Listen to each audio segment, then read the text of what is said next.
यीशु नाम,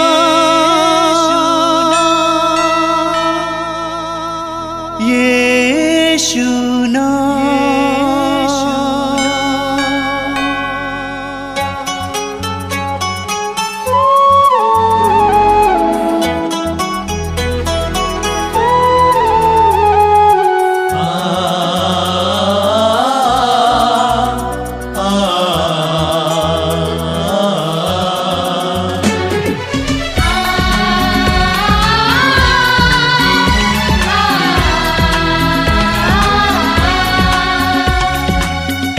पूरब से पश्चिम तक,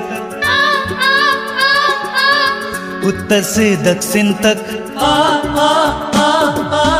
पूरब से पश्चिम तक, उत्तर से दक्षिण तक, गूंजे गूंजे यीशु नाम, यीशु नाम। पूरब से पश्चिम तक, उत्तर से दक्षिण तक, गूंजे गूंजे यीशु नाम, यीशु नाम।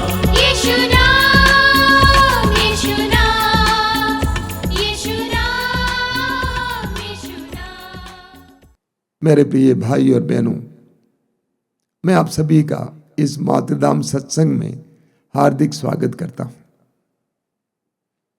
आइए हम एक साथ प्रभु की स्तुति करें, प्रभु के पवित्र वचनों को सुने, प्रभु की आराधना करें और प्रभु से आशीषें पाएं।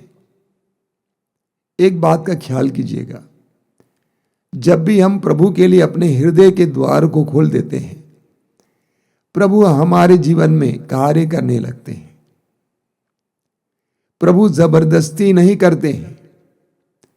प्रभु ने कहा है कि मैं द्वार पर खड़ा होकर खटखटा रहा हूं, यदि कोई मेरी आवाज, मेरी वाणी सुनकर मेरे लिए द्वार खोलेगा, मैं आकर उसके साथ भोजन करूंगा और वो मेरे साथ। प्रभु हमारे साथ जबरदस्ती नहीं करते हैं।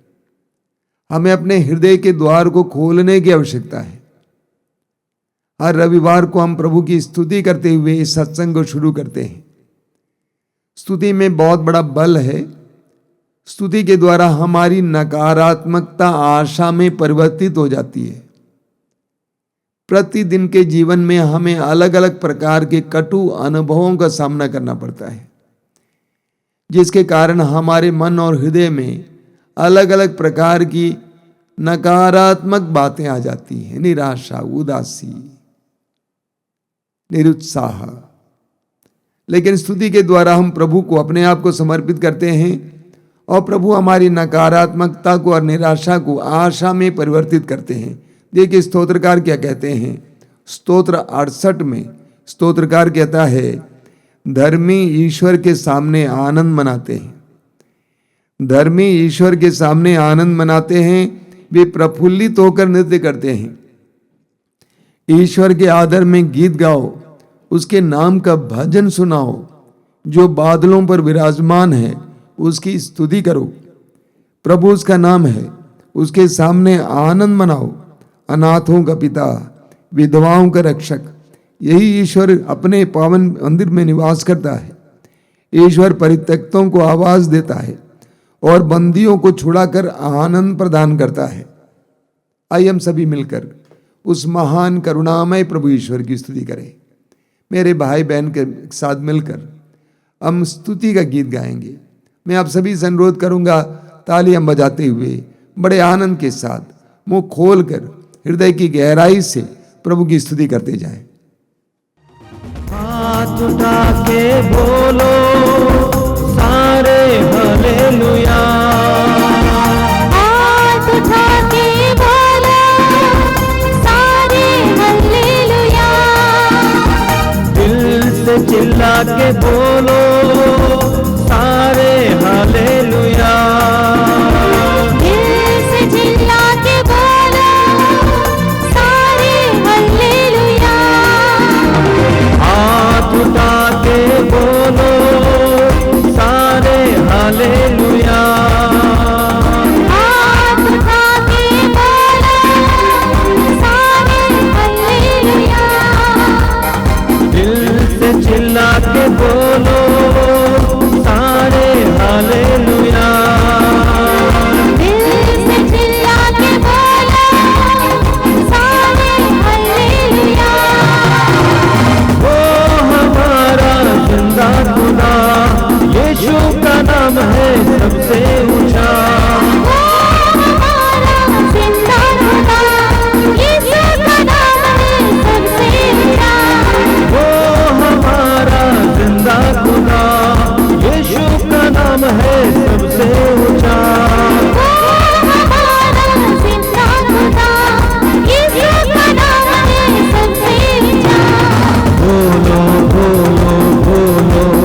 यीशु मसीह की जय।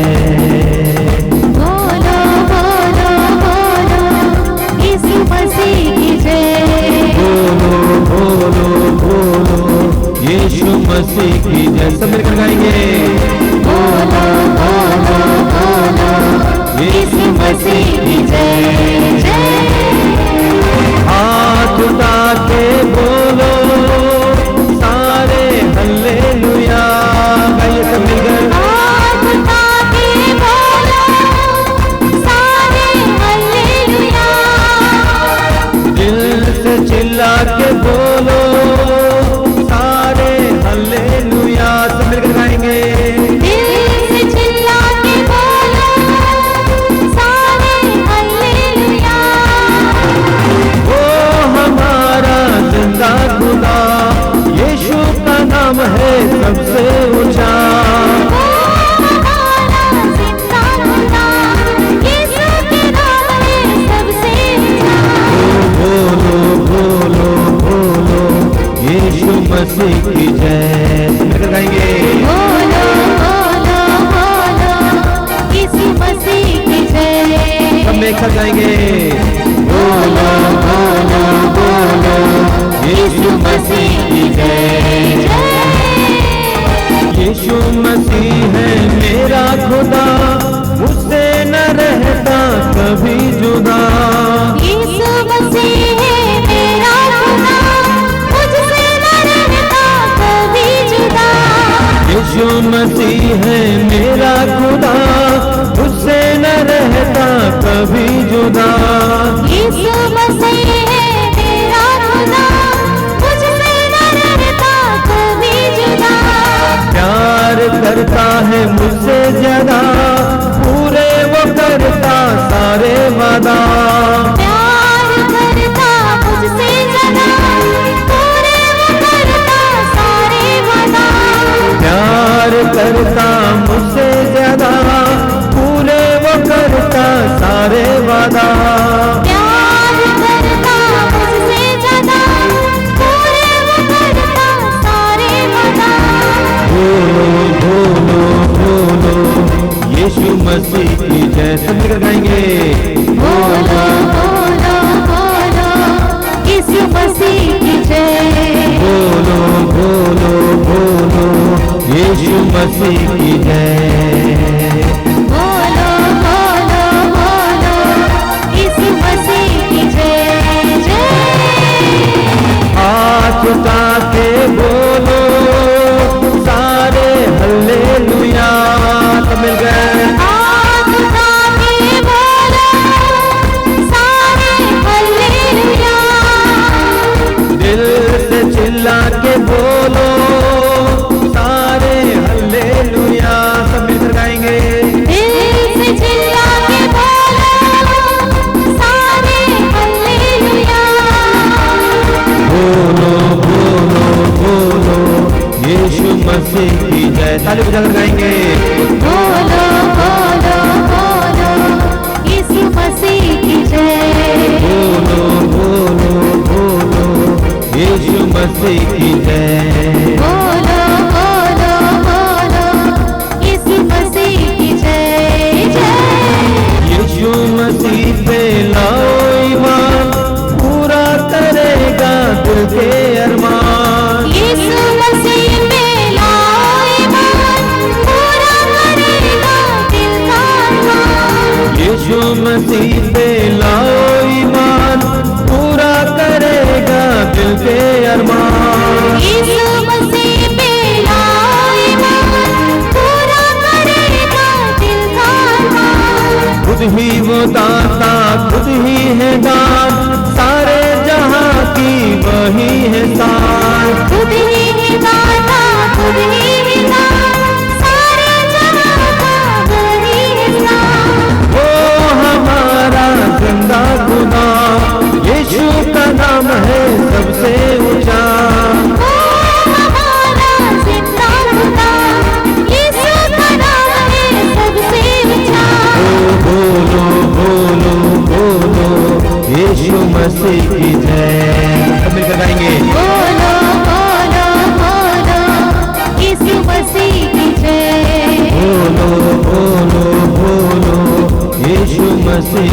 जय, सब मिलकर गाएंगे। बोलो बोलो यीशु मसीह की जय। बोलो बोलो बोलो बोलो यीशु मसीह की जय। बोलो बोलो बोलो यीशु मसीह की जय, सब मिलकर गाएंगे। बोलो बोलो बोलो यीशु मसीह की जय। हालेलुया हालेलुया हालेलुया, सब मिलकर स्तुति करेंगे, ऊंचे स्वर में स्तुति करेंगे। हालेलुया हालेलुया हालेलुया हालेलुया हालेलुया हालेलुया स्तुति स्तुति स्तुति आराधना आराधना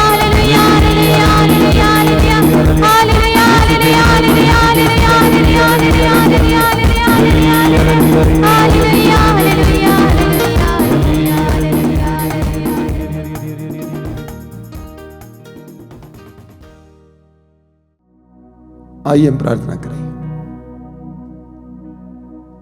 अपने सारे हृदय, सारी बुद्धि, सारी आत्मा और सारी शक्ति से हम प्रभु को प्रेम करें। मैं आप सभी से अनुरोध करूंगा कि अपनी आंखें बंद रखें, कुछ पल हम प्रार्थना में बिताएं। प्रभु के पवित्र वचनों को सुनने से पहले हम अपने हृदय और मन को तैयार करें। यीशु ने स्वयं कहा है कि जमीन को तैयार किया जाना जरूरी है ताकि बीज अच्छी फसल उत्पन्न करें। पवित्र वचन बीज है,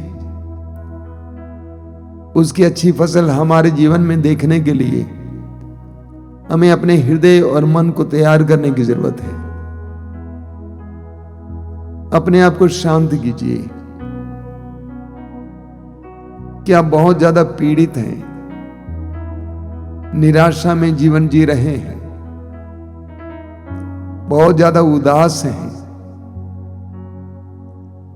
परिवार में कई प्रकार की समस्याएं हैं? उन सारी बातों को इस समय प्रभु के हाथ में समर्पित कीजिए। ये विश्वास कीजिए कि प्रभु के लिए सब कुछ संभव है।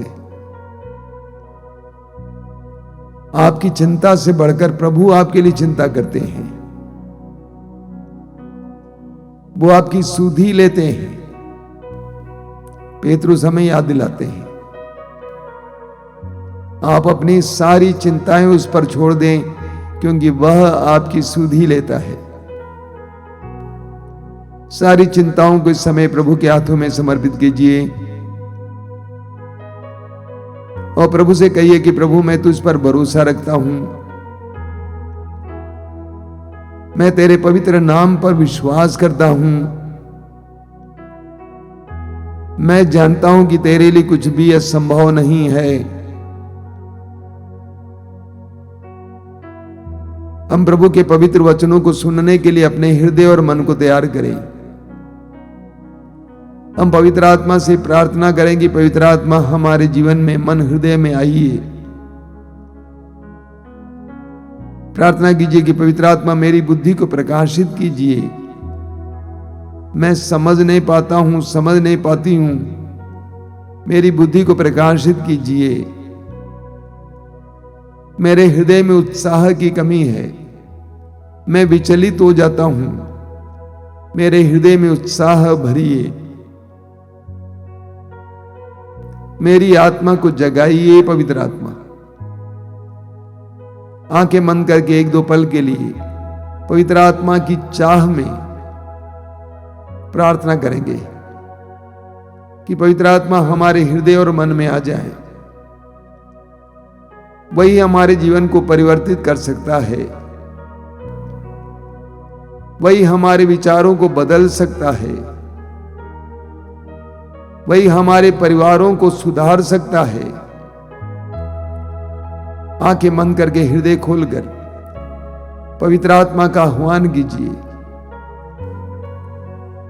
बोलिए पवित्र आत्मा मुझे तेरी जरूरत है, मैं दुर्बल हूं, कमजोर हूं, मैं उदास हूं, निराश हूं, मुझे तेरी जरूरत है। पवित्र आत्मा प्रार्थना करते जाइए।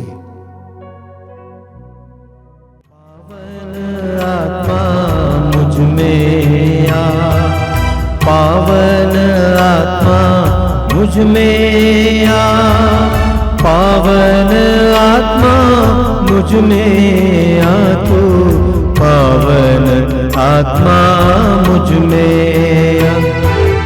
पावन आत्मा मुझ में आ, पावन आत्मा मुझ में आ, पावन आत्मा मुझ में आ तू, पावन आत्मा मुझ में आ।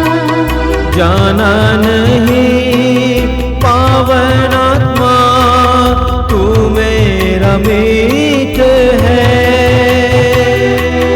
जाना नहीं पावन आत्मा तू मेरा मीत है, जाना नहीं पावन आत्मा तू मेरा मीत है, जाना नहीं पावन आत्मा तू मेरा मीत है।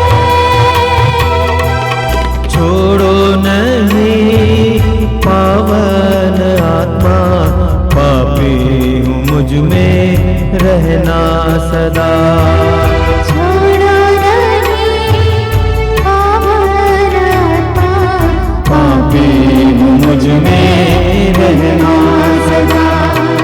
पावन आत्मा शक्ति दे दो, पावन आत्मा शक्ति दे दो, पावन आत्मा शक्ति दे दो, पावन आत्मा शक्ति दे दो।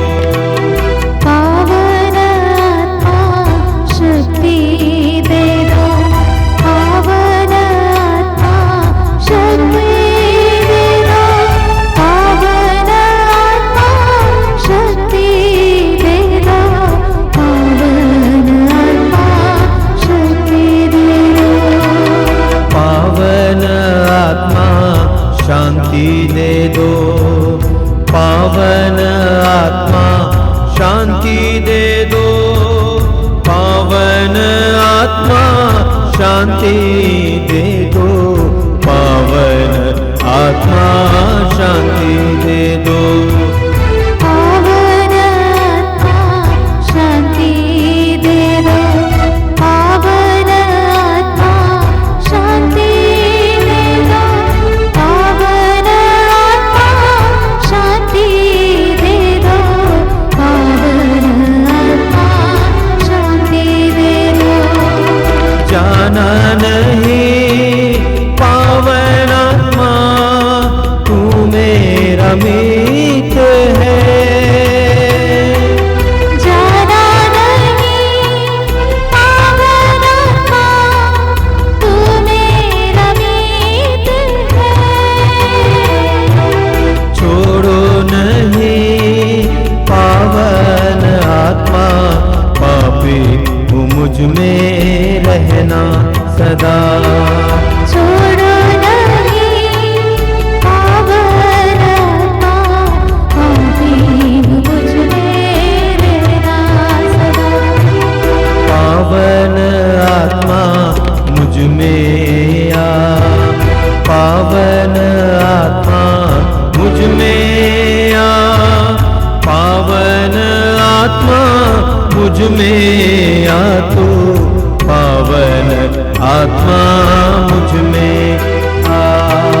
पावन आत्मा मुझ में आ, पावन आत्मा मुझ में आ, पावन आत्मा मुझ में आ तू, पावन आत्मा मुझ में आ। पावन आत्मा मुझ में आ, पावन आत्मा मुझ में आ, पावन आत्मा मुझ में आ। अपनी आंखें खोलिए। मेरे प्रिय भाई और बहनों, हम शीघ्र ही अपने प्रभु का जन्मोत्सव मनाएंगे। यानी क्रिसमस मनाएंगे। शायद इन दिनों आप व्यस्त होंगे लोगों से मिलने जुलने में, घर को सजाने में, चरनी बनाने में, विशेष पकवान विशेष करके केक बनाने या बनवाने में। इन सारी तैयारियों के बावजूद मैं आपसे अनुरोध करूंगा, इस बात को नहीं भूलना कि हमें आध्यात्मिक तैयारी बहुत जरूरी है। अगर हम वास्तविक रूप से आध्यात्मिक रूप से तैयार नहीं हैं तो ये सारी तैयारियां फीकी पड़ जाएंगी। 24 या 25 तारीख को जब हम प्रभु का जन्मोत्सव मनाएंगे, उस समय अगर हम चाहते हैं कि प्रभु हमारे जीवन में आए, हमारे परिवार में आए, तो ये आवश्यक है कि हम आध्यात्मिक रूप से भी उनके आगमन के लिए तैयारी करें। मेरे प्रिय भाई और बहनों, आज हम इस बात पर मनन चिंतन करेंगे कि संसार के मुक्तिदाता यीशु मसीह के आगमन के बारे में सबसे पहले किन किन लोगों को संदेश मिला था। सबसे पहला व्यक्ति है यीशु की मां मरियम। लूकस के सुसमाचार के अध्याय 1 उसके वाक्य 30 और 31 में हम पढ़ते हैं कि स्वर्गदूत गब्रिएल माता मरियम के पास आया और मरियम को संबोधित करने के बाद कहा, डरिए नहीं, आप गर्भवती होंगी, पुत्र प्रसव करेंगी, आप उसका नाम यीशु रखेंगी। मरियम को यह संदेश क्यों मिला, इसके बारे में स्वर्गदूत स्वयं कहता है, प्रणाम प्रभु की कृपा पात्री, आपको ईश्वर की कृपा प्राप्त है। मरियम कृपा की पात्री बनी, यानी एक पात्र बनी। वो पात्र जिसमें कृपा बरस सकती थी और टिक सकती थी, ठहर सकती थी। ईश्वर ने जो कृपा मरियम में बरसाया, वो कृपा बनी रही। हमें भी ईश्वर कृपा देते हैं, अलग अलग प्रकार की कृपाएं देता है, लेकिन समस्या यह है कि कृपाएं ठहरती नहीं है। मरियम वो पात्र बनी जिसमें कृपा ठहर सकती थी। कुरिन्थियों के दूसरे पत्र के अध्याय 4 उसके वाक्य 7 में पौलुस हमें याद दिलाते हैं कि यह निधि हमारे अंदर मिट्टी के बर्तनों में रखी हुई है। ईश्वर ने हमारे अंदर बहुत सारे वरदान और कृपाएं रखी हैं, लेकिन ये मिट्टी के बर्तन में है। अगर हम संभाल कर नहीं चलेंगे, जिएंगे, तो ये बर्तन टूट जाएगा और कृपा बह जाएगी। मरियम कृपा पात्री बनी। बाइबल बताती है कि कौन ईश्वर का कृपा पात्र बन सकता है। इब्रानी अध्याय 11 वाक्य 6 में बार बार हमने सुना है, पौलुस कहते हैं, विश्वास के अभाव में कोई भी ईश्वर का कृपा पात्र नहीं बन सकता है। ईश्वर का कृपा पात्र बनने के लिए विश्वास अनिवार्य है, और मरियम के अंदर ये विश्वास था।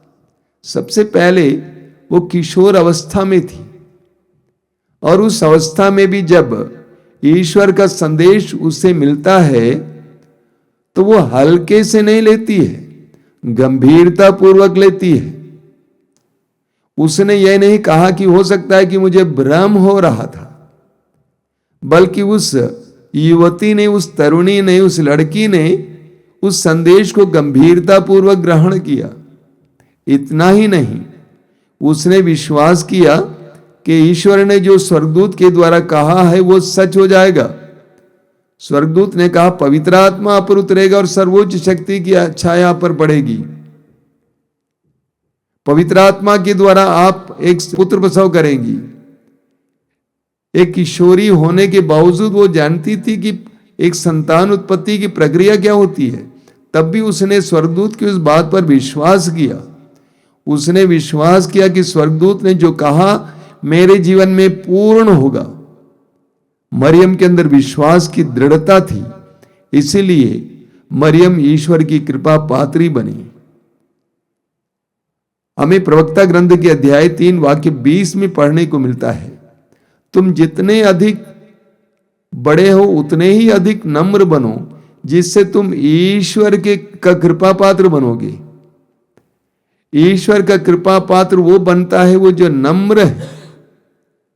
मरियम नम्र थी। स्वर्गदूत ने कहा कि आप जिसको जन्म देगी वह ईश्वर का पुत्र कहलाएगा। वो राजा दाऊद के सिंहासन पर बैठेगा, शासन करेगा, उसके राज्य का अंत नहीं होगा। इतना सब सुनने के बावजूद मरियम फूली नहीं, मरियम की नाक चढ़ी नहीं, मरियम लोगों को जाकर बोली नहीं, देखो मैं प्रभु ईश्वर के द्वारा विशेष रूप से चुनी गई हूं, ईश्वर मेरे अंदर बड़ा कार्य करने जा रहा है। बिल्कुल नहीं। वचन में बताता है कि मरियम वहां से एलिजबेथ के यहां जाती है जो बुढ़ापे में गर्भवती थी। क्या करने के लिए? सेवा करने के लिए। मरियम की नम्रता देखिए। जानते हैं मेरे भाई और बहनों, ईश्वर ऐसे लोगों को ढूंढता है जो नम्र हैं।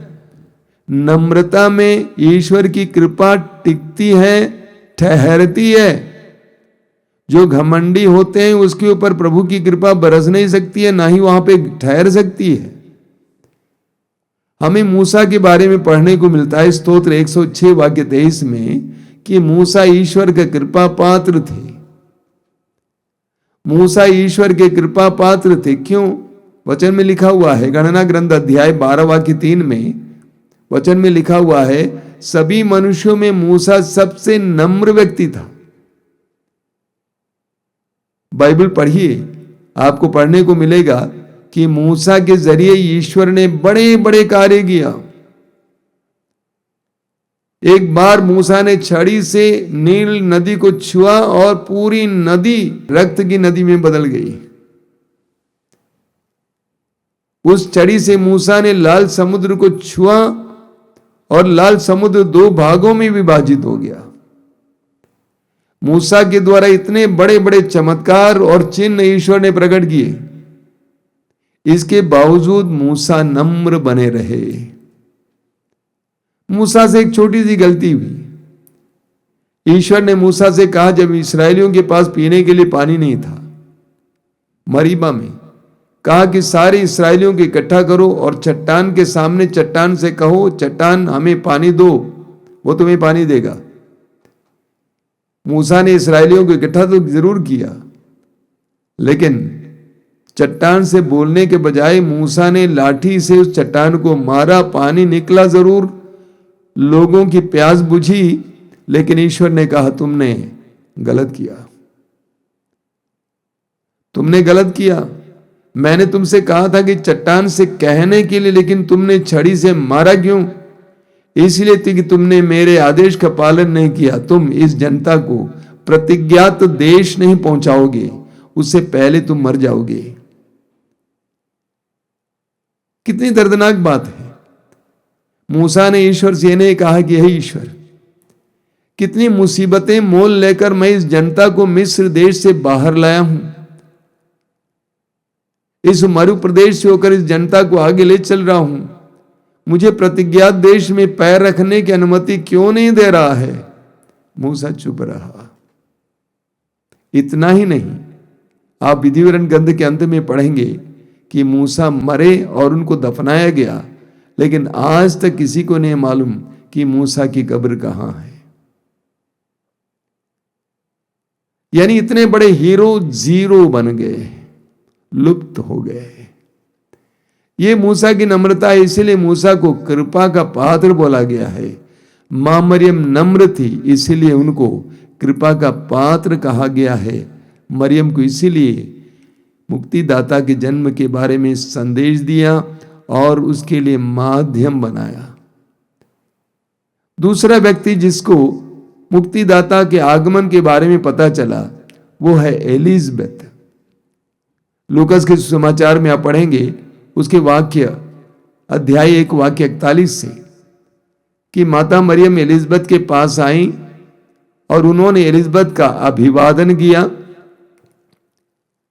और एलिजबेथ ने माता मरियम का अभिवादन सुनते ही आनंद से उछल पड़ी और एलिजबेथ पवित्र आत्मा से भर गई। पवित्र आत्मा से भरने के बाद एलिजबेथ ने क्या कहा, ये मेरा कितना बड़ा सौभाग्य है कि मेरे प्रभु की मां मेरे पास आई। एलिजबेथ पवित्र आत्मा के अभिषेक में यीशु को पहचान लेती हैं। अभी अभी मां मरियम गर्भवती हुई हैं, लेकिन एलिजबेथ पवित्र आत्मा के अभिषेक में आने के बाद मरियम के गर्भ में पल रहे यीशु को पहचान लिया। एलिजबेथ ने कहा कि धन्य है आपके गर्भ का फल।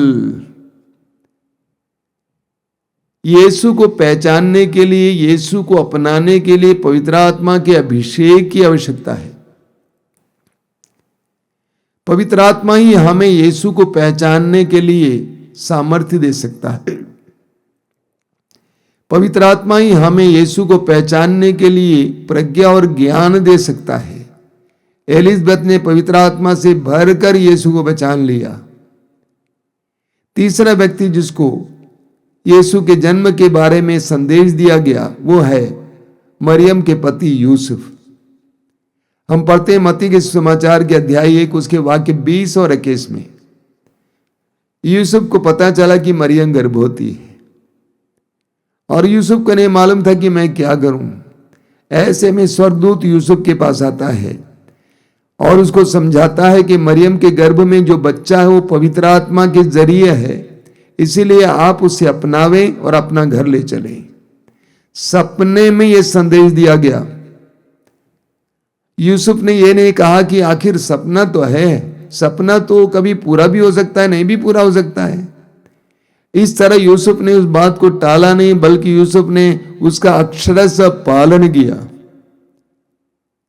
यूसुफ ईश्वर के वचन को सुना और उसका पालन किया। इसी तरह अगले लोग हैं अपनी भेड़ों की रखवाली कर रहे कुछ गडेरिए जो बेतलहम के पास एक खेत में अपनी भेड़ों की रखवाली कर रहे थे। ठंडी रात में स्वर्गदूत उनको खबर देता है कि आप लोगों को मैं एक सुसमाचार सुनाता हूं, आनंद का सुसमाचार। आपके लिए मुक्तिदाता का जन्म बेतलहम में हुआ है, एक गौशाले में हुआ है। जब उनको ये खबर मिली, ये संदेश मिला, उन गरीब गडेरियों ने क्या किया? पालन किया। संदेश सुने और उसका पालन किया। उन्होंने आपस में कहा कि चलो हम बेतलहम चलते हैं और उस मुक्तिदाता को देख लेते हैं। उन्होंने ये नहीं कहा कि अरे रात का समय है, कोई बत्ती नहीं है, कहीं कुछ नहीं है, कैसे पता लगाएंगे। बेतलहम नगर बड़ा था, उतना बड़ा था जितना आज है। उस नगर में किस गौशाले में यीशु का जन्म हुआ, मुक्तिदाता का जन्म हुआ है, हमें कैसे मालूम है? उस जमाने में ना बिजली ना बत्ती थी, कैसे पहचानेंगे, कहां ढूंढेंगे? उन्होंने ये नहीं कहा चलो दिन के समय जाए। रात को उसी समय उठते हैं और मुक्तिदाता के दर्शनार्थ वे चल पड़ते हैं। ईश्वर के वचन को सुनना और उसका पालन करना। मत्ती के सुसमाचार के अध्याय 7 वाक्य 21 में प्रभु यीशु स्वयं कहते हैं, जो कोई मुझे प्रभु प्रभु कहकर पुकारते हैं वे सबके सब ईश्वर के राज में प्रवेश नहीं करेंगे, लेकिन जो मेरे स्वर्गीय पिता की इच्छा पूरी करते हैं वे ही स्वर्ग के राज में प्रवेश करेंगे। उसी अध्याय के वाक्य 24 से 27 तक प्रभु कहते हैं, जो मेरे इन बातों को सुनता है और उसका पालन करता है वह उस बुद्धिमान व्यक्ति की तरह है जिसने अपने मकान को चट्टान पर बनवाया। वर्षा हुई, नदियों में बाढ़ आई, आंधी चली, उस मकान से टकराई, लेकिन वो मकान नहीं गिरा। लेकिन मेरे जो बातों को सुनता है और उसका पालन नहीं करता है वो उस मूर्ख व्यक्ति की तरह है जिसने अपने मकान को बालू पर खड़ा किया। वर्षा हुई, नदियों में बाढ़ आई, आंधी चली, उस मकान से टकराई और वो मकान गिर गया, ध्वस्त हो गया। यूसुफ ने प्रभु के आदेश का पालन किया, गडेरियों ने आदेश को सुना, उसका पालन किया, उसके पीछे चले, इसीलिए उनको यीशु प्राप्त हुए, उनको मुक्तिदाता के दर्शन हुए। अगले व्यक्ति हैं सिमेयोन और अन्ना, जो यरूशलेम मंदिर में निवास कर रहे थे। दोनों बुजुर्ग थे, वृद्ध थे, दोनों वृद्ध थे, सिमेयोन और अन्ना। अन्ना विधवा थी और विधवा होने की कुछ साल बाद वो वहां पे रहने लगी मंदिर में। दोनों के बारे में बताया गया है कि वे इस्राएल के लिए जो ईश्वर की सांत्वना है, उस सांत्वना की प्रतीक्षा में थे, मुक्तिदाता की प्रतीक्षा में थे। वे दोनों मंदिर में मुक्तिदाता की प्रतीक्षा में, प्रार्थना में समय बिता रहे थे। बड़ी रोचक बात है। हम प्रेरित चरित्र के अध्याय 1 उसके वाक्य 4 और 5 में कहते हैं, प्रभु यीशु ने शिष्यों से कहा, प्रेरितों से कहा कि उनको पवित्र आत्मा ग्रहण करना है, उन्हें ऊपर की शक्ति से संपन्न होना है। और उनसे कहा प्रभु यीशु ने कि पिता की प्रतिज्ञा की पूर्ति की प्रतीक्षा करो, यानी पवित्र आत्मा की प्रतीक्षा करो।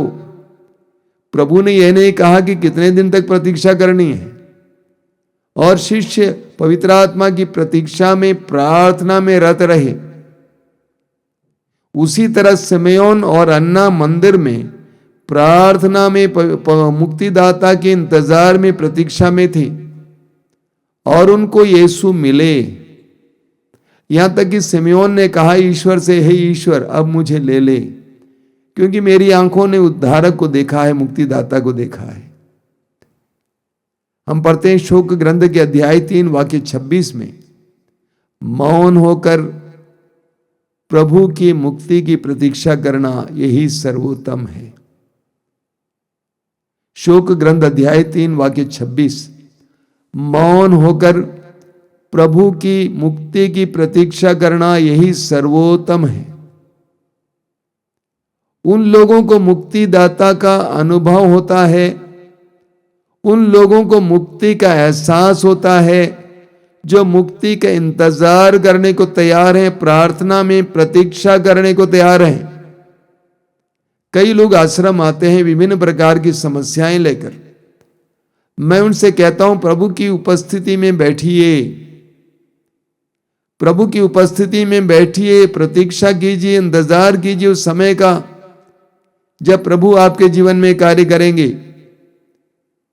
प्रभु की उपस्थिति में बैठने से क्या फर्क आएगा? मैं एक छोटा सा उदाहरण देता हूं। अगर आप चूल्हे के पास बैठेंगे तो क्या होगा? चूल्हे की गर्मी आपके शरीर में प्रवेश कर जाएगी। जाड़े के मौसम में धूप में खड़े होंगे तो क्या होगा? सूरज की किरण की जो गर्मी है वो आपके शरीर में प्रविष्ट हो जाएगी।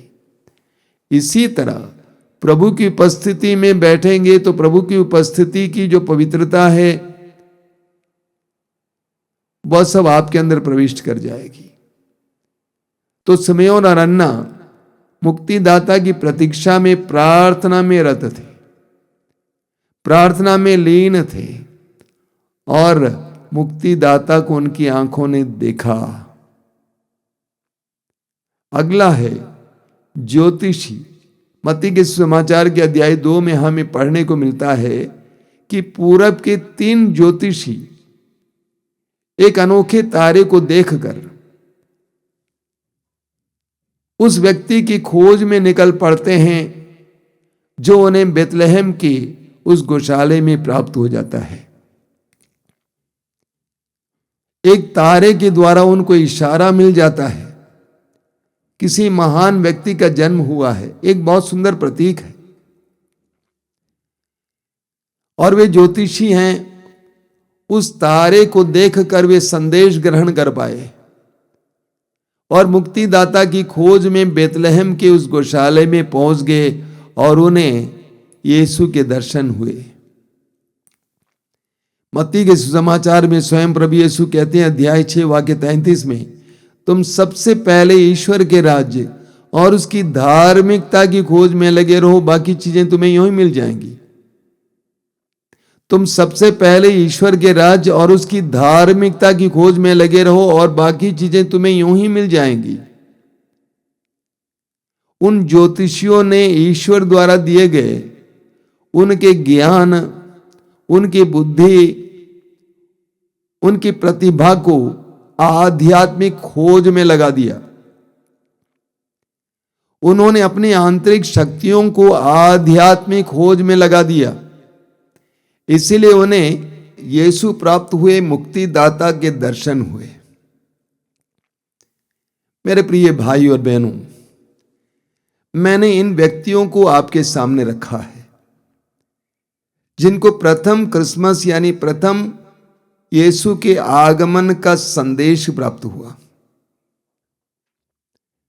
संदेश प्राप्त होने का मतलब है एहसास प्राप्त हुआ, अनुभव मिला। आज हम प्रार्थना करेंगे कि हम भी माता मरियम की तरह विश्वासी बने, दृढ़ विश्वास के द्वारा ईश्वर की कृपा पात्र बने, अपनी नम्रता के द्वारा उस कृपा को बनाए रखने के लिए योग्य व्यक्ति बने। हम प्रार्थना करें कि हम एलिजबेथ की तरह सदा पवित्र आत्मा के अभिषेक में जी सकें। छोटी छोटी बातों के कारण हमारा अभिषेक कैसे टूट जाता है। हम लोग अनावश्यक बातों में उलझ जाते हैं, छोटी छोटी बातें जिनको अनसुना कर सकते हैं, नजरअंदाज कर सकते हैं, लेकिन हम उन सारी बातों में उलझ जाते हैं और ईश्वर द्वारा दिए गए उस अभिषेक को गंवा देते हैं। हम भी एलिजबेथ की तरह पवित्र आत्मा के अभिषेक में जीने के लिए कृपा मांगे। हम भी यूसुफ की तरह और उन गडेरियों की तरह प्रभु के आदेश को जिस किसी रीति से हमें प्राप्त हो, जिन किसी व्यक्ति के द्वारा हमें प्राप्त हो, उन पर मनन करें, उनका अनुपालन करें, इसके लिए कृपा मांगे। वचन के अनुसार जीवन जीने के लिए कृपा मांगे। सिमेयोन और अन्ना की तरह मुक्ति और मुक्तिदाता की प्रतीक्षा में प्रार्थना करने के लिए कृपा मांगे। प्रतीक्षा करना जरूरी है, प्रार्थना करना जरूरी है। कई लोग अलग अलग प्रकार के बंधनों में हैं। कल ही एक भाई आए जो बहुत ज्यादा नशीले पदार्थ खाते पीते हैं, कहा कि मैं छुटकारा पाना चाहता हूं। मैंने कहा यदि आप प्रभु के सामने बैठने के लिए तैयार हैं, आश्रम में रहकर सेवा देने के लिए तैयार हैं, पूरी तरह से आध्यात्मिक खोज में लगने के लिए तैयार हैं, तो मैं आपसे इस समय वायदा करता हूं कि आप इसे छुटकारा पाएंगे। हम भी उन ज्योतिषियों की तरह जिन्होंने अपनी बुद्धि शक्ति, अपनी प्रतिभाओं को आध्यात्मिक खोज के लगाया, उसी तरह हम अपनी बुद्धि को कुटिल बातों में न लगाएं, अनावश्यक बातों में न लगाएं, बल्कि उसी बुद्धि को, उन्हीं प्रतिभाओं को आध्यात्मिक खोज के लिए लगाएं। तब हम मुक्तिदाता प्राप्त करेंगे। मेरी प्रार्थना है कि क्रिसमस का समारोह हमारे लिए एक मिलन का समय हो, एक साक्षात्कार का समय हो। यीशु जीवित हैं, वो हमारे बीच में है। इस तरह के समारोह हमें उसको एहसास करने के लिए, अनुभव करने के लिए मौका देते हैं। आइए हम प्रार्थना करें। आंखें बंद कीजिए। धन्यवाद देते हैं प्रभु इन पलों के लिए, आशीषों से भरे तेरे वचनों के लिए धन्यवाद देते हैं, पवित्र आत्मा के अभिषेक के लिए धन्यवाद देते हैं। प्रभु यीशु 2000 वर्ष पहले तू इस संसार में उतर आया, हमारे इस पापी संसार को बचाने के लिए, हम दुर्बलों को बलवान बनाने के लिए, हम पापियों को बंधनों से आजाद करने के लिए। प्रभु यीशु हमें भी तैयार कीजिए ताकि वास्तव में हम तुझसे मिलें, तेरा एहसास करें, तेरे साथ जुड़ें, हमारा जीवन भी सुखमय बने। प्रभु मैं प्रार्थना करता हूं इस समय इन वचनों को सुनने वाले मेरे भाई बहनों के लिए, एक एक व्यक्ति को इस समय आशीर्वाद देना यीशु। तेरा दाहिना हाथ उन पर रखना यीशु, हर प्रकार के बंधन को दूर करके उन्हें आजाद करना यीशु। तेरे जन्म के पर्व के विशेष सामर्थ्य और कृपा के द्वारा इसी वक्त उन्हें विभिन्न प्रकार के बंधनों से आजादी देना यीशु। उनकी आंखों के बंधन को खोलकर उन्हें तेरे दिव्य दर्शन के लिए लायक बनाना यीशु। मैं विश्वास करता हूं कि तू हमारी प्रार्थनाओं को सुन रहा है। तेरी स्तुति, तेरी आराधना, तेरी महिमा।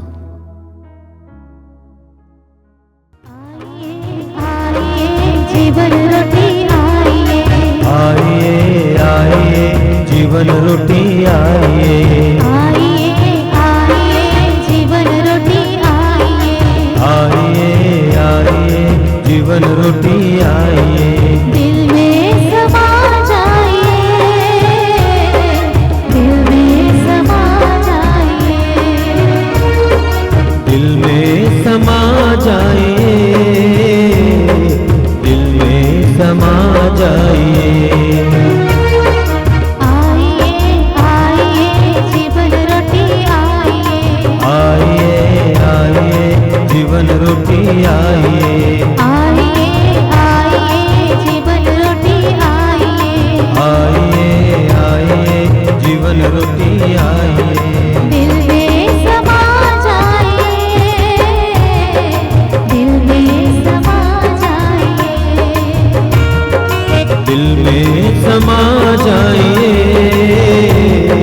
दिल में समा जाइए। तुम हो प्रभु स्वर्ग का राजा, दर्शन के भूखे जन्म से अभागे, तुम हो प्रभु स्वर्ग का राज, हमको दर्शन के भूखे जन्म से अभागे।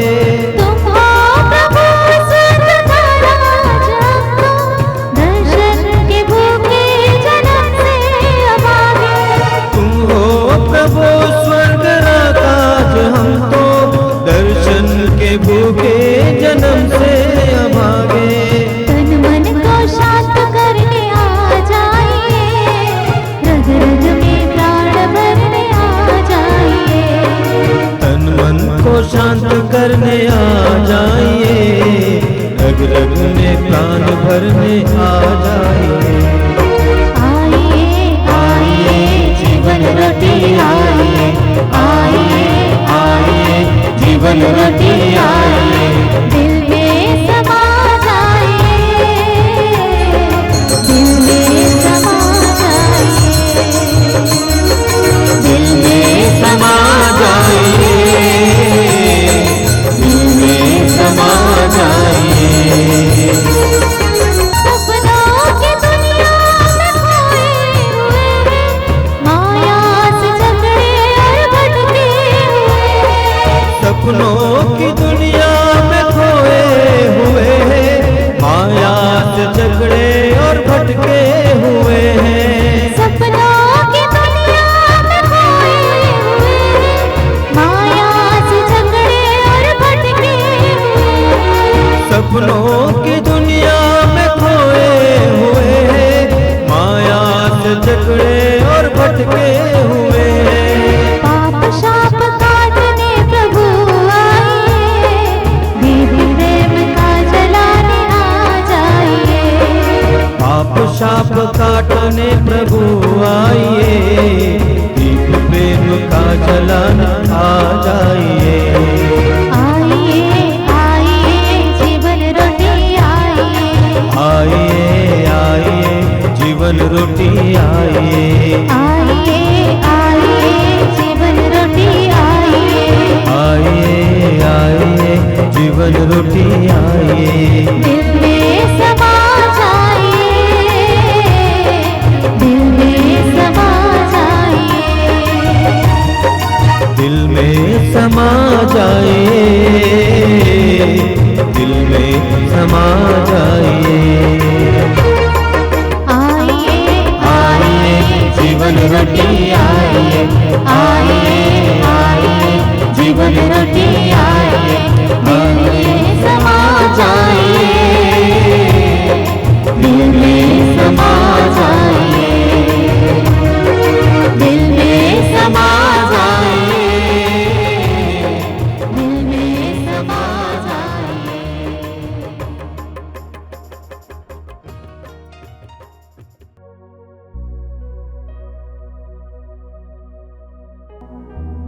प्रभु की उपस्थिति में आइए। मैं आप सभी से अनुरोध करूंगा इस समय अपने सारे कामकाज को दूर रखें, सारी व्यस्तताओं को दूर रखें। ये आशीष का समय है, प्रभु के हस्तक्षेप का समय है। प्रभु ने अपना वचन सुनाने के लिए आपको अपने पास बुलाया।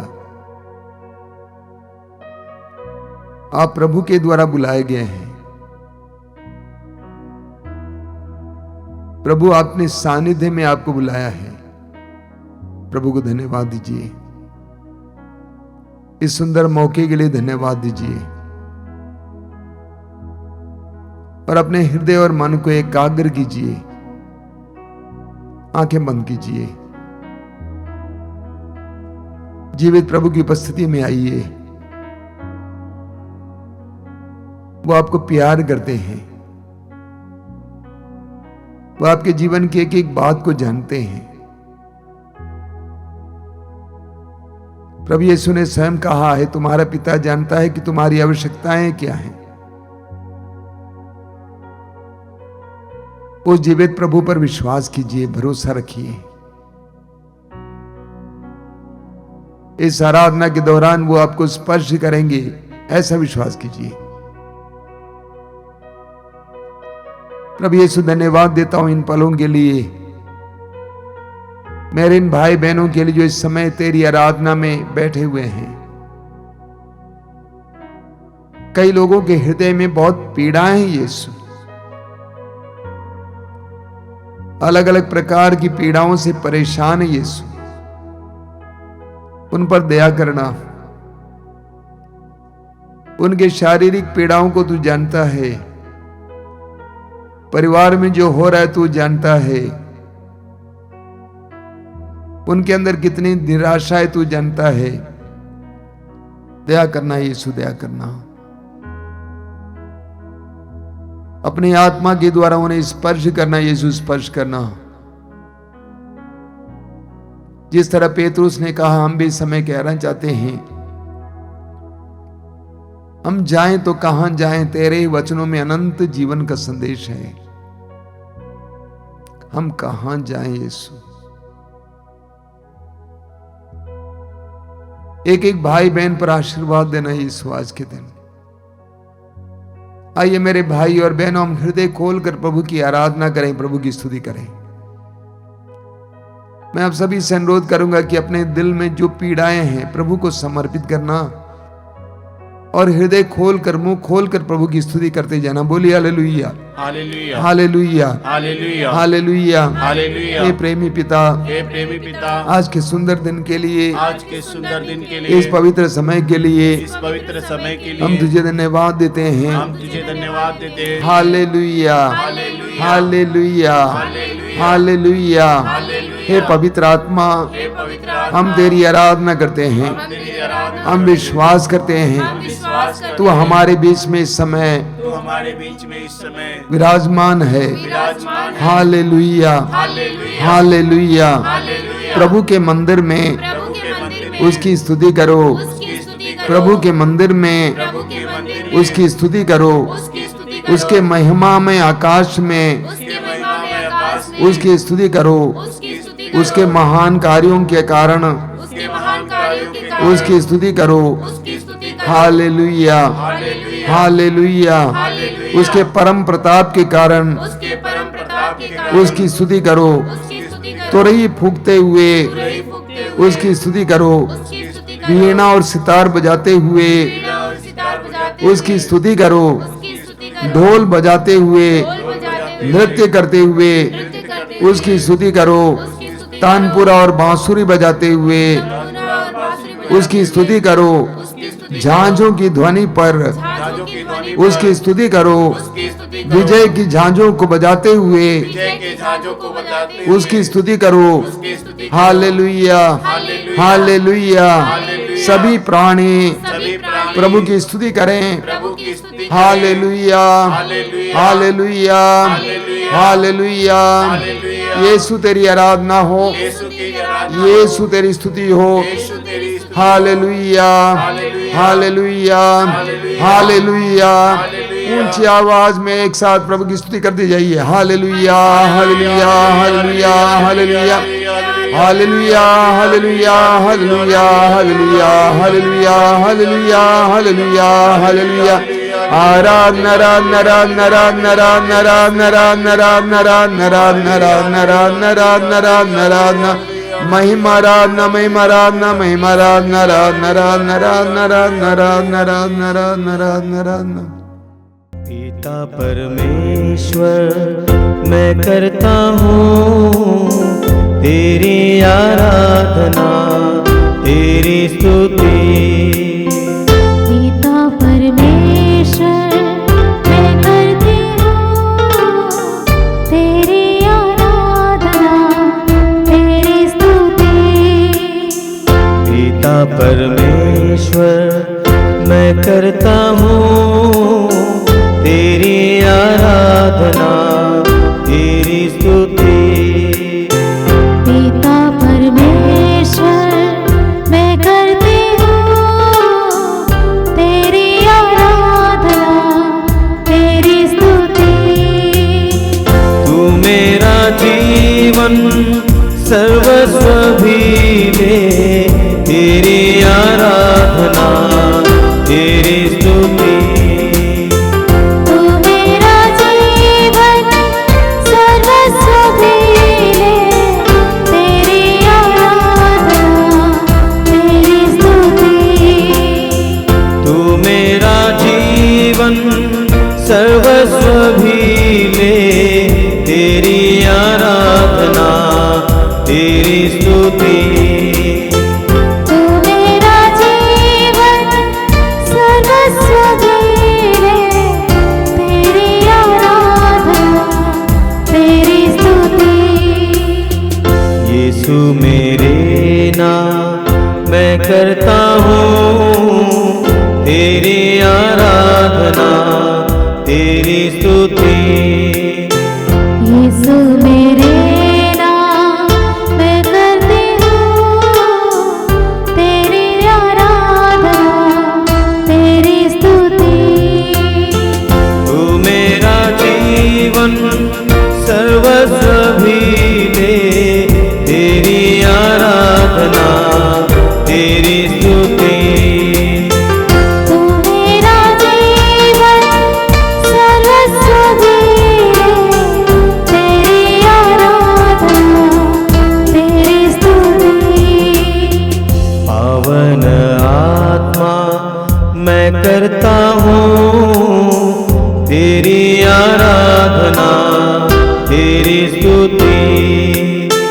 पावन आत्मा मैं करती हूँ तेरी आराधना, तेरी स्तुति। तू मेरा जीवन सर्वस्व भी ले, तेरी आराधना, तेरी स्तुति। तू मेरा जीवन सर्वस्व भी ले, तेरी आराधना, तेरी स्तुति। तू मेरा जीवन सर्वस्व भी ले, तेरी आराधना, तेरी स्तुति। तेरी आराधना, तेरी स्तुति। तेरी आराधना, तेरी स्तुति। तेरी आराधना, तेरी स्तुति। अपनी आंखें खोलिए मेरे प्रिय भाई और बहनों। यीशु ने अपने पवित्र वचन में कहा है, जो ईश्वर का है वो ईश्वर का संदेश सुनता है, जो ईश्वर का है वो ईश्वर का संदेश सुनता है। प्रभु ने अपने पवित्र वचन में कहा है, यूहन्ना अध्याय 10 वाक्य 27 में, मेरी भेड़ें मेरी आवाज पहचानती हैं, मैं उन्हें जानता हूं और वे मेरा अनुसरण करती हैं। यीशु के शिष्य वे होते हैं जो यीशु का अनुसरण करते हैं, यीशु के पीछे पीछे चलते हैं, और उसके लिए आवश्यक है कि हम यीशु की वाणी सुने। पवित्र वचन को सुनना महत्वपूर्ण है। मैंने कई ऐसे विश्वासियों को देखा है जो विश्वास करते हैं, भक्ति भी करते हैं, लेकिन पवित्र वचन को सुनते नहीं हैं। जब तक आप पवित्र वचन को नहीं सुनेंगे, आपकी भक्ति शुद्ध नहीं होगी। पवित्र वचन के द्वारा आपकी बुद्धि खुल जाएगी, आपका ज्ञान बढ़ेगा। जितना प्रभु के बारे में ज्ञान बढ़ेगा, उतना अपने बारे में भी ज्ञान बढ़ेगा, जीवन के रहस्यों के बारे में ज्ञान बढ़ेगा। इसलिए पवित्र वचन को सुनना और पढ़ना अनिवार्य है। कई लोगों से मैं कहता हूं जो आश्रम में भी आते हैं कभी कभी प्रार्थना के लिए, मैं उनसे कहता हूं कि भक्ति करना काफी नहीं है, आपको ज्ञान में बढ़ना भी जरूरी है। सच्ची शिक्षाओं को सुनना जरूरी है। प्रभु के पवित्र वचनों को सुनते और पढ़ते हुए हमें प्रभु का ज्ञान प्राप्त होता है, और जितना प्रभु का ज्ञान हमारे अंदर आएगा, उतना ज्यादा हम देखेंगे हम शुद्ध होते जाएंगे। प्रभु यीशु ने स्वयं कहा है यूहन्ना अध्याय 15 वाक्य 3 में, जो शिक्षा मैंने तुम्हें दी है उसके द्वारा तुम शुद्ध किए गए हो। जो शिक्षा मैंने तुम्हें दी है उसके द्वारा तुम शुद्ध किए गए हो। जितना हम प्रभु की वाणी को सुनते जाएंगे, उतना हम शुद्ध होते जाएंगे।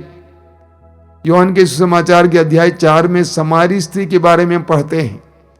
समारी स्त्री जैसे जैसे यीशु की वाणी को सुनती जा रही थी, यीशु को सुनती जा रही थी, वैसे वैसे उसके अंदर परिवर्तन होता गया। इसलिए जब हम पवित्र वचनों को पढ़ते हैं और सुनते हैं, वो वचन हमारे अंदर कार्य करने लगता है। यिर्मयाह नबी के ग्रंथ के अध्याय 23 वाक्य 29 में प्रभु कहते हैं कि मेरी वाणी आग की तरह नहीं है, क्या वो हथौड़े की तरह नहीं है जो चट्टान को चूर चूर कर देती है। प्रभु की वाणी हमारे अंदर आग का काम करती है, हमारे हृदय और मन को शुद्ध करती है, हमारे विचारों को, हमारे व्यवहारों को शुद्ध करती है।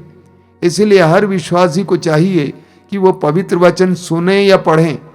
अगर आपको पढ़ना नहीं आता है, पढ़ने में आपको आनंद नहीं आता है, तो सुनिए। आजकल मीडिया के द्वारा ढेर सारा वचन आपके पास पहुंचाया जाता है। वचन सुनिए, आप देखेंगे आपके जीवन में कैसे कार्य करेगा। मैं आपके सामने कई उदाहरण रख सकता हूं, जैसे वचन के द्वारा लोगों की जिंदगियां बदल गईं। संत अगस्तिन का उदाहरण लीजिए, संत फ्रांसिस जेवियर का उदाहरण लीजिए। एक वचन ने उनके जीवन को बदल डाला। आज भी हजारों लाखों लोगों की जिंदगियां वचन के द्वारा बदले जाते हैं। इसीलिए पवित्र वचन को सुनना अनिवार्य है। जब भी मौका मिले यूट्यूब में पवित्र वचन सुनिए, बाइबल खोलिए, पवित्र वचन को सुनिए। प्रभु आपसे बोलेंगे, ना केवल प्रभु आपसे बोलेंगे, उस वचन के द्वारा प्रभु आपके जीवन में कार्य करेंगे। प्रभु ने यशायाह नबी के ग्रंथ में कहा है कि मेरे मुख से निकलने वाले शब्द सच्चा और अपरिवर्तनीय है। मेरे मुख से शब्द निकलकर, यशायाह अध्याय 55 वाक्य 10 और 11 में प्रभु कहते हैं, बिना अपना उद्देश्य पूरा किए मेरे पास नहीं लौटता है। तो प्रभु का वचन हमें शुद्ध करता है, पवित्र करता है, चंगा करता है। आइए हम प्रार्थना करें इस समय कि प्रभु हमें वचन के प्रति रुचि बढ़ावे हमारे अंदर। प्रभु के पवित्र वचनों को सुनने के लिए हमारे अंदर रुचि बढ़े। सुसमाचारों में हम पढ़ते हैं कि प्रभु यीशु का वचन सुनने के लिए हजारों की संख्या में लोग इकट्ठे होते थे और वे शुद्ध बुद्ध खोकर उनके वचनों को सुनते थे, एक भी वचन को नहीं छोड़ते थे। हम भी प्रभु के पवित्र वचनों को सुनने का ख्याल करेंगे। उन वचनों के द्वारा हमारे जीवन में परिवर्तन आएगा। यशायाह अध्याय 66 वाक्य 2 में प्रभु कहते हैं, मेरी कृपा दृष्टि उन पर पड़ती है जो विनम्र हैं, पश्चातापी हैं और श्रद्धा से मेरी वाणी सुनते हैं। जब आप श्रद्धा से प्रभु की वाणी सुनते हैं, प्रभु की कृपा दृष्टि आप पर पड़ती है। प्रार्थना कीजिए इस समय कि प्रभु हमें तेरे वचन में रुचि देना, तेरे वचन को सुनने के लिए और पढ़ने के लिए रुचि देना, ये विश्वास करने के लिए कृपा देना है उसके अंदर सामर्थ्य है। वो दुधारी तलवार से भी तेज है, हमारे जीवन में कार्य कर सकता है, हमें चंगा कर सकता है, हमारे बंधनों से हमें आजाद कर सकता है। आइए हम और एक बार एक साथ प्रभु की स्तुति करते हुए इस वरदान के लिए प्रभु से कृपा मांगेंगे। हालेलुया हालेलुया हालेलुया हालेलुया हालेलुया हालेलुया हालेलुया हालेलुया हालेलुया। आशीष दीजिए यीशु, वचन सुनने और पढ़ने के लिए कृपा दीजिए। हालेलुया हालेलुया हालेलुया हालेलुया हालेलुया हालेलुया। हम इस समय अपने बीच में जितने रोगी हैं उनके लिए प्रार्थना करेंगे, जो बंधनों में हैं, विभिन्न प्रकार के बंधन में हैं, नशे के बंधन में, अश्लीलता के बंधन में, गंदे रिश्ते के बंधन में, उन सारे बंधनों से आज़ादी के लिए प्रार्थना करेंगे। अलग अलग प्रकार के रोगों से मुक्ति के लिए प्रार्थना करेंगे।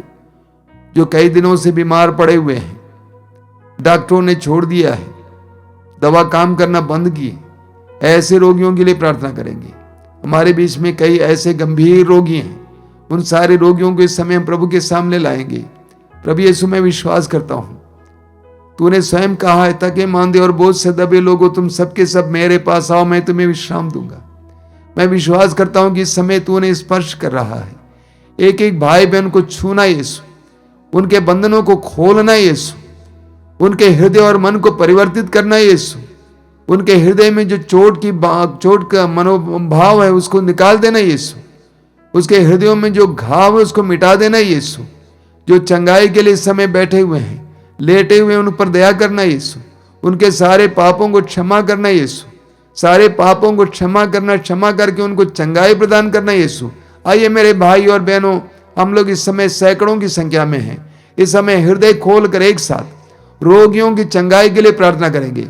आप में से जो रोगी हैं, जो वचन सुन रहे हैं, जो इस आराधना में भाग ले रहे हैं, आपके परिवार में जो रोगी हैं, उनके चंगाई के लिए प्रार्थना करते हुए स्वतंत्र होकर समय प्रार्थना कीजिए, स्तुति कीजिए। हालेलुया हालेलुया हालेलुया हालेलुया हालेलुया हालेलुया हालेलुया हालेलुया हालेलुया हालेलुया हालेलुया हालेलुया। चंगाई चंगाई चंगाई चंगाई चंगाई चंगाई चंगाई चंगाई चंगाई चंगाई चंगाई चंगाई चंगाई चंगाई चंगाई। आजादी आजादी आजादी आजादी आजादी आजादी। हालेलुया हालेलुया हालेलुया हालेलुया हालेलुया हालेलुया।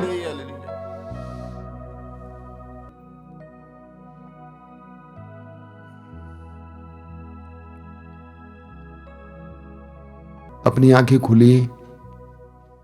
हर रविवार की तरह आज भी मैं आपको कुछ सूचनाएं सुनाना चाहता हूं। पहली सूचना यह है कि आप में से जो दूर रहते हैं और मातृधाम आश्रम आकर रहना चाहते हैं कुछ दिन प्रार्थना के लिए, आपका हार्दिक स्वागत है। प्रभु का जन्मोत्सव यहां पे मनाना चाहते हैं, आपका हार्दिक स्वागत है। जो दूर दूर रहते हैं, आपका हार्दिक स्वागत है। रहने की व्यवस्था भी होगी। मातृधाम आश्रम से एक पत्रिका प्रकाशित होती है हर महीने। प्रभु ने कहा, अगर आप चाहते हैं तो जरूर संपर्क करें।